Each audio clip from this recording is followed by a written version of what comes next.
আজ যদি সচেতন না হও, কাল হয়তো দেরি হয়ে যাবে। বন্ধুরা, আমাদের জীবনে অনেক সুযোগ আসে, অনেক সম্ভাবনার দরজা খোলে, কিন্তু আমরা অনেক সময় সেগুলোকে গুরুত্ব দেই না। ভাবি, আরে সময় তো আছেই, কাল থেকে শুরু করব। কিন্তু বাস্তবতা হলো, সময় কখনো কারো জন্য অপেক্ষা করে না। সময় একবার চলে গেলে আর ফিরে আসে না। আর যদি তুমি নিজের ভবিষ্যৎ নিয়ে সচেতন না হও, যদি আজ তুমি নিজের উন্নতির জন্য পদক্ষেপ না নাও, তাহলে হয়তো কাল এসে দেখবে সুযোগ তোমার হাত থেকে ফসকে গেছে। জীবনে অনেকেই এই ভুলটা করে। তারা ভাবে পরে সময় পাবে, পরে কাজ করবে, কিন্তু যখন তারা বুঝতে পারে তখন অনেক দেরি হয়ে যায়। কেন আজ সচেতন হওয়া জরুরি? জীবনে সফল হতে হলে, বড় কিছু অর্জন করতে হলে তোমাকে এখনই উদ্যোগ নিতে হবে। তুমি যদি আজ নিজের লক্ষ্যের দিকে এক ধাপ না বাড়াও, তাহলে ভবিষ্যতে হয়তো আফসোস করা ছাড়া আর কিছুই থাকবে না।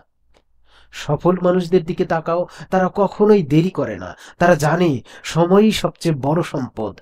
আজ যারা সফল, তারা আজকের কাজ আগামীকালের জন্য ফেলে রাখেনি। তারা প্রতিদিন সচেতনভাবে কাজ করেছে, নিজের উন্নতির জন্য কঠোর পরিশ্রম করেছে।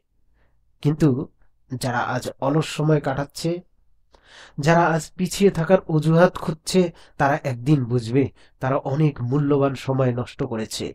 তখন তাদের সামনে শুধুই হতাশা আর আফসোস থাকবে। তোমার স্বপ্ন তুমি ছাড়া কেউ বাস্তবায়ন করবে না। একটা কথা মনে রেখো, তোমার স্বপ্ন নিয়ে কেউ মাথা ঘামাবে না যদি তুমি নিজেই সেটাকে গুরুত্ব না দাও।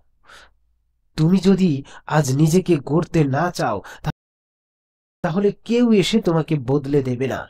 তাই সময় থাকতে নিজেকে প্রস্তুত করো। তোমার প্রতিটি মুহূর্তের সঠিক ব্যবহার করো। যা করার এখনই করো, কারণ সময় তোমার জন্য অপেক্ষা করবে না। যদি তুমি আজ সচেতন হও, যদি তুমি আজ কঠোর পরিশ্রম শুরু করো, তাহলে ভবিষ্যতে তোমার জীবন বদলে যাবে। আর যদি দেরি করো, তাহলে হয়তো তোমার হাতে কিছুই থাকবে না, শুধু আফসোস। আজ থেকেই শুরু করো সময়ের সঠিক ব্যবহার।